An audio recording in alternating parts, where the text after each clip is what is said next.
TheorySabers.com. All done. All right, let's go 9 to 10 out of 10, 7 to 8. Fat Mace cameo at the end. Unfortunately, we didn't get that. Theory, I hope you know how much we appreciate you standing up for Star Wars. When you're closer to Atlanta, I'll be buying a saber in person. Oh, cool, man. Well, thank you. Thanks for rocking with me. Hope all is well, dude. What's up, Sand? The screen looks like Canada's rounding you up to take your guns away. Have we seen B-Wings use the super laser before? First time live action? I can't remember a time where we have. Happy New Year, Theory. Kind of sad that this is the best Star Wars show in years. Hey, what's up, Richard? Happy New Year, man. Yeah. It is unfortunate. And it's, you know what's also unfortunate in that video that I made, was it yesterday? Which I recorded like last week or whenever it came out, the info came out, is that so many people are deterred from watching Star Wars now because of The Acolyte and because of just how badly they've handled the brand in general. And it's shitty because I feel like a lot of, if Star Wars was amazing, if this was like after Rogue One, I guarantee you so many people would be so excited about the Skeleton Crew. And they would just take it for what it is. They'd be like, it's a kid's show. Yeah, cool, whatever. But the issue is that it's so tarnished now. And it's unfortunate. But I think in time, once you guys get the Vader fan film, and once Disney probably starts to see...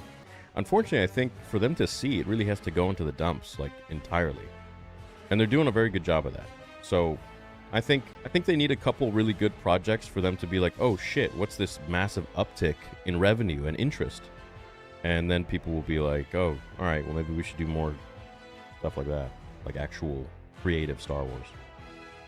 Kind of sets up for a season 2, says Rossi. Well, what's going to happen now is, obviously the barrier is not there on the planet, and so it's no longer protected. But it's now going to be protected probably by the New Republic. However, that probably opens up the sequel trilogy to come in, and probably the First Order to come in, raid the whole planet and take all the money and the credits and use it for building a new army. That's most likely what's going to happen. Or if they want to liquidate all that cash before Episode 7, which I hope they do, because screw Episode 7, screw the sequels, they could incorporate it somehow into Ahsoka. You look bored, Theory. Is the finale bad? I have been watching it on stream with you because I'm cooking dinner. I hope everyone's having a good... Dude, what's your dinner? Show was fine for what it was. I enjoyed it. I would have absolutely loved it if I was 8 to 12 years old. Yeah, and that's the thing. It's like, I'm watching this now at 34 years old, and I'm like, I'm able to kind of put myself in the mind of what I was like when I was 8. And I probably would have been like, oh, this is so cool. And I would have probably seen myself in Whim, to be honest. Overall, this was a fun show. Star Wars needs more fun little 1-2 season adventures. Also love how it ties into the Old Republic. Yeah, that's cool too. I think the fact that the show is just so lighthearted and it doesn't change any of the lore, it's what makes it fun. And I think we're so tired of shit just being ruined that we're like, all right, it's chill. It's like we're judging it on the fact that it's not ruining anything, if it's good or not. Do not like the ending, drops it to a 7 for me. What do you guys rate it? Okay, so the rating so far is 1,500 of you have voted. So for 28%, give it a 9 to 10 out of 10. 51%, which is the majority, give it a 7 to 8 out of 10. 16% give it a 5 to 6, and 5% give it a 4 to 0, or 0 to 4. So 5% of you absolutely hated it. 16% of you are like meh, mid, and half of you liked it, and a little more than a quarter of you like absolutely loved it and think it's the best thing ever in the world. Those are the quarter. Probably you guys got kids, and your kids probably loved it, and so you're like happy for them.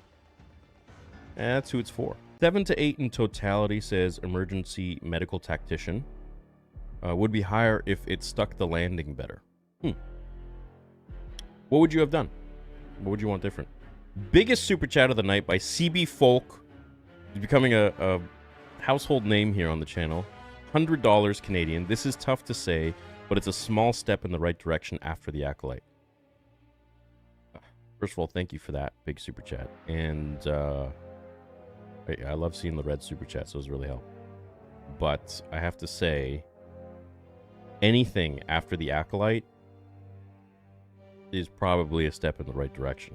Explanation of what happened to the previous captain.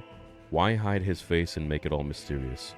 No real explanation of what exactly Aton is either. Felt rushed and underwhelming.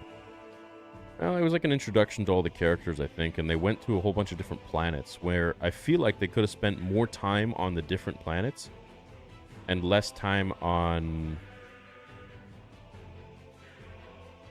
that. What was that planet they went to with the spa? I hope there's a season 2, says Bardic, because the way they just left Jod in the supervisor tower just felt off and made the ending feel incomplete. Well, it's probably going to be a season 2. Maybe Shakti was the Jedi that taught Jod, and they're setting up her 4th death. What up, Spectre Gaming and Reacts? Congratulations on all the subs, man. That's great. Yeah, maybe. Maybe. But, you know, they've killed Shakti like 12 times. They made me watch as they killed her. I think his master was killed by an Inquisitor. Wonder which one. I don't know. Maybe it was the Egghead. A solid 7, says Ryan. We need a season 2 now from that ending, but great touch of ship from Rebels. Britton Davis with $4.99 says season 2, what if Luke forgives Jod, trains him, and Wim goes to the academy to become a pilot or something? Jod and Wim become a great team after. I feel like there's good in Jod, but he's just scorn. He's jaded. And it's kind of interesting as you age, you can kind of see like these villains that when we would watch them as kids, like, oh, they're the worst thing ever. But then you start to kind of understand them, and you're like, man, they made some really shitty choices, sure, but life hasn't really been too great to them. And they didn't really have any guidance. And you can kind of start to see, like, maybe they're just kind of a victim of their own stupid actions and life. It's never too late to change your ways and recognize that you're doing things wrong, but definitely some people have it easier than others. You know what, man? They might not even have it figured out yet who the master was. Should have introduced an Imperial warlord at the end. Yeah, you know, they could have done a lot, but I think they're probably leaving it like this because they're wary of not getting a season 2. So they're waiting to see if, you know, the show actually ranks good, and then they can continue versus being like, oh shit, you know what? We set it up for a season 2, and we all see that, but then they don't do it. That would look really bad on them. But it's the reason people aren't watching Skeleton Crew is not because it's bad. It's because of the Acolyte. It's because of what they've done. Guarantee you, peak Star Wars time after Rogue One or after Mando Season 2, people would have literally went to watch anything or buy anything with the Star Wars logo on it. Because it was still, you know, close to George. So what's the moral of the story? Adventure. Continue to look up to the stars and dream big. Friendship, courage. Protecting the ones you care about. Pretty much, I think that's about it. Fighting for what you think is right.